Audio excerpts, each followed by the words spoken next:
दोस्तों, विज्ञान तथा वैज्ञानिकों के इतने प्रयासों के बाद भी पृथ्वी पर मनुष्य जीवन की उत्पत्ति कैसे हुई, इसका अभी तक कोई सटीक प्रमाण नहीं दे पाया है। ये अभी तक एक रहस्यमयी पहेली ही रही है। लेकिन सदियों से पृथ्वी पर दो मत चलते आ रहे हैं, पहला धार्मिक और दूसरा वैज्ञानिक। लेकिन दोनों के मतों के बाद भी अभी तक इस अनसुलझी पहेली का कोई सटीक प्रमाण नहीं मिला है। दोस्तों, आज की इस वीडियो में हम बात करेंगे कि क्या था आदि मानव युग, क्या आदि मानव आज के इंसान से बेहतर थे, क्या अब मनुष्य वापस आदि मानव बनता जा रहा है। चलिए इन सारे सवालों का जवाब इस वीडियो में ढूंढते हैं। वीडियो शुरू करने से पहले अगर आप हमारे चैनल पर पहली बार आए हैं तो चैनल को सब्सक्राइब कर लीजिएगा। चलिए वीडियो शुरू करते हैं। दोस्तों, अब तक जीव विज्ञान में यही पढ़ाया गया है कि हजारों वर्ष पूर्व आधुनिक मनुष्य आज जैसा नहीं था। लाखों वर्ष में म्यूटेशन द्वारा शारीरिक परिवर्तन के साथ 2 या 4 पैर पर चलने वाले अन्य स्तनधारी प्राणियों से उसका धीरे धीरे विकास हुआ। अब सवाल यह है कि मनुष्य का कोई तो एक माता पिता होना चाहिए, क्योंकि कोई भी जीव अपने माता पिता से ही पैदा होते हैं और शारीरिक एवं मानसिक गुण रूप से एक समान होते हैं। इसका अर्थ है कि लाखों वर्ष में गुण परिवर्तन होने से हमारे आदि पूर्वज अवश्य ही हमारे जैसे नहीं हो सकते। विश्व में जितनी भी सभ्यताएं हैं 9 से 10 हजार वर्ष ही पुरानी हैं, जिनमें मनुष्य द्वारा निर्मित मकान, वस्त्र, बर्तन, हथियार, सामाजिक संरचना आदि की पहचान से समय व सभ्यता का अनुमान लगाया गया है। हम मान लेते हैं कि हम स्थानीय सभ्यताओं में मिले फॉसिल मनुष्यों की संतानें हैं। इससे ये प्रमाणित नहीं होता है कि वही पहले मनुष्य थे, क्योंकि तब फिर एक स्थान पर नहीं, हर देश या हर महाद्वीप या भूखंड पर खोजी गई सभ्यताओं के लोग पहले मनुष्य थे।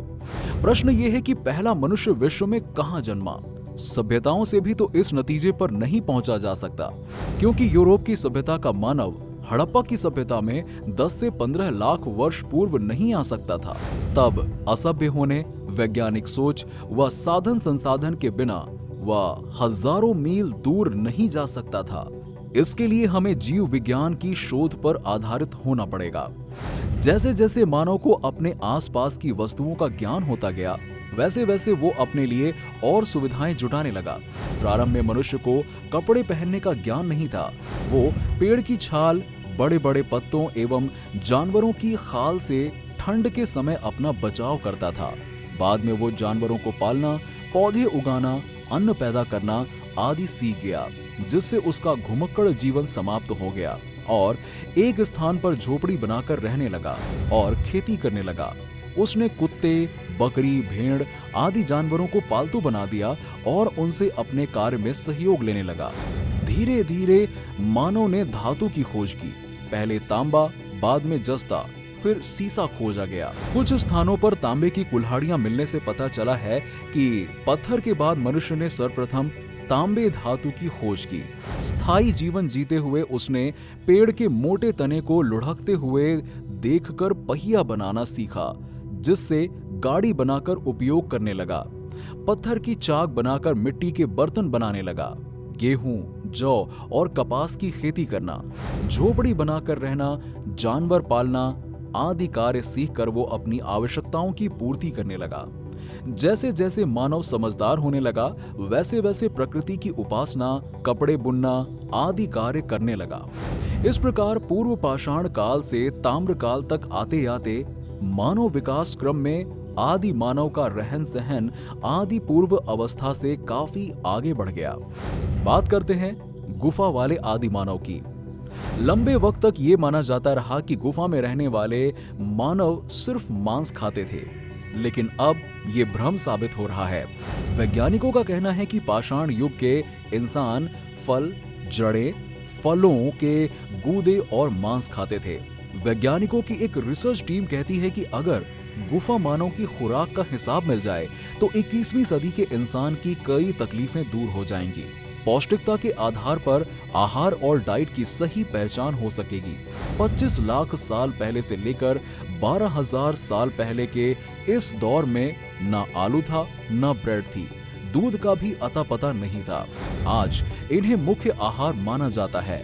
कृषि की शुरुआत को गुफा मानव के युग के बाद आज से करीब 10,000 साल पहले हुई। ऐसे में ये सवाल उठ रहा है कि किसकी डाइट बेहतर है, आदम इंसान की या हमारी? शरीर, कद काठी, शारीरिक और मानसिक स्वास्थ्य इशारा करता है कि गुफा में रहने वाले हमसे ज्यादा सेहतमंद थे। क्या आपको पहले कंकाल का रहस्य पता है? अगर नहीं तो चलिए हम आपको बताते हैं पहले कंकाल के बारे में। आज से करीब 20 लाख साल पहले धरती पर पहला इंसान पैदा हुआ था। तब से कुदरत में बहुत से बदलाव हो चुके हैं। इंसान ने इतनी तरक्की कर ली, मगर खुद अपने पुरखों यानी कि आदि मानव के बारे में हम बहुत कम जानकारी जुटा सके। वजह यह है कि लाखों साल पहले के इंसानों के कंकाल बहुत कम मिलते हैं।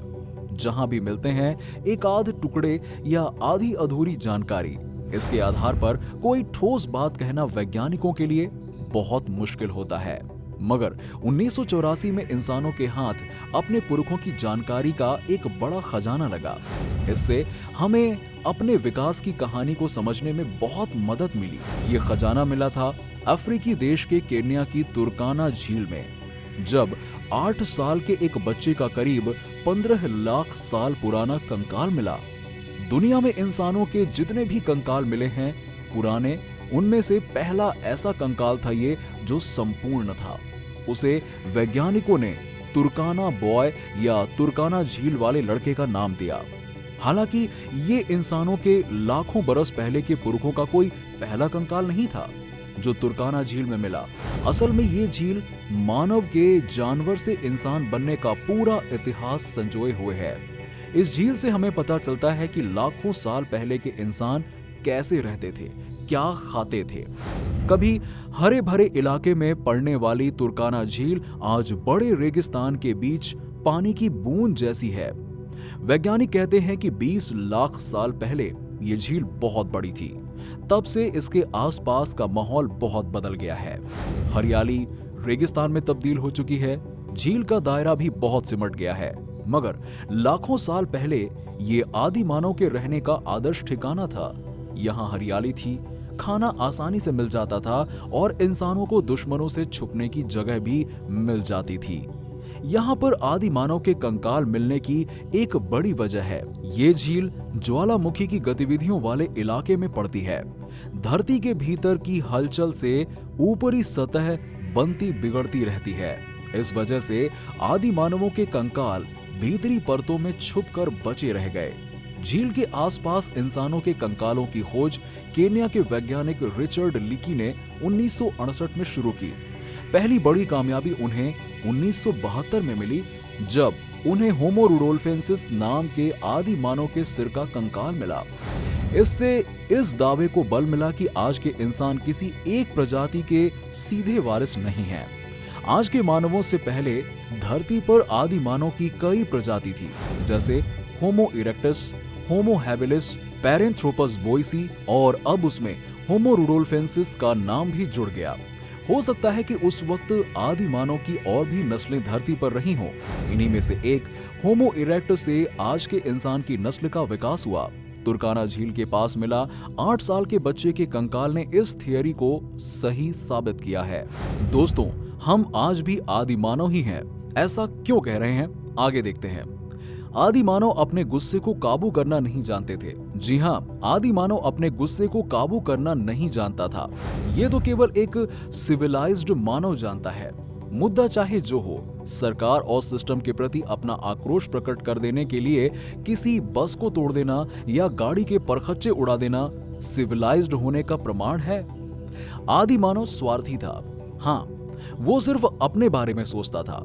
भूख लगी तो जो पहले सामने आए उसी को मारकर खा जाता था। लेकिन सिविलाइज्ड मानव जब तक सबको खाना परोस कर ना दे दे तब तक नहीं खाता। अगर आदि मानवों में किसी को उससे ज्यादा हिस्सा मिल गया तो वो आपस में ही लड़ जाते थे। और सिविलाइज्ड होना आपको पेशेंस रखना सिखाता है, जो आजकल के लोगों में खत्म होता जा रहा है। लोग वाइल्ड नेचर के होते जा रहे हैं और काफी हद तक स्वार्थी भी। नेता 600 रुपए 6 जनों के परिवार का एक दिन का खर्च बताते हैं और खुद विदेश यात्रा पर लाखों करोड़ों रुपए उड़ाते हैं, यानी दूसरों से पहले खुद की जय जय करते हैं। क्या ये सिविलाइज्ड होना कहलाता है। आदि मानव किसी भी रूप में ईश्वर को नहीं पूजता था। हम तो मंदिर, मस्जिद, शिवालय, गुरुद्वारे, गिरजा बनाकर भगवान को 33 कोटि रूपों में पूजते हैं, व्रत रखते हैं, दान करते हैं, लेकिन उसी भगवान की मूर्तियों का तिरस्कार भी कर देते हैं। लोगों को मूर्ख बनाकर भंडार भरते हैं। साधु, महात्मा, संत जगत कल्याणकारी होने का दावा करते हैं, लेकिन करोड़ों अरबों के चढ़ावे में से आधा भी गरीबों को नहीं देते। क्या ये सिविलाइजेशन है? वो रिश्तों को नहीं जानते थे, यानी आदि मानव रिश्तों को नहीं जानते थे। वो घर परिवार कुछ नहीं समझते थे, सिर्फ अपनी इच्छाएं जानते थे और उनकी पूर्ति करने के लिए तत्पर रहते थे। क्या हम में से कुछ लोग उस वक्त उन रिश्तों के बारे में सोचते हैं जब अपनी इच्छा पूर्ति के लिए हम अपने ही परिवार, पड़ोसी या रिश्तेदारों में से किसी का इस्तेमाल करते हैं? क्या हम सिविलाइज्ड हैं? ये कतई झूठ नहीं है कि सिविलाइजेशन था। जी हां, था, लेकिन अब हमारे कदम पतन की ओर बढ़ चले हैं। हम मशीनी दुनिया में नित नए आयाम छू रहे हैं, लेकिन हमारे भीतर वो आदि मानव फिर से शक्ल अख्तियार कर रहा है। तो दोस्तों, क्या हम बोल सकते हैं कि हम वापस से आदि मानव बन रहे हैं? दोस्तों, आपको हमारा वीडियो कैसा लगा हमें कमेंट सेक्शन में कमेंट करके जरूर बताइए। वीडियो पसंद आई हो तो वीडियो को लाइक करें और अपने फैमिली फ्रेंड्स के साथ में शेयर जरूर करें, और हाँ, सब्सक्राइब जरूर करें ताकि हम आप तक ऐसे ही वीडियोस पहुंचाते रहें। ऐसे ही हमारे चैनल को प्यार देते रहिए ताकि हम आपको खूब एंटरटेन करते रहें। मिलते हैं आपसे नेक्स्ट वीडियो में, तब तक के लिए गुड बाय।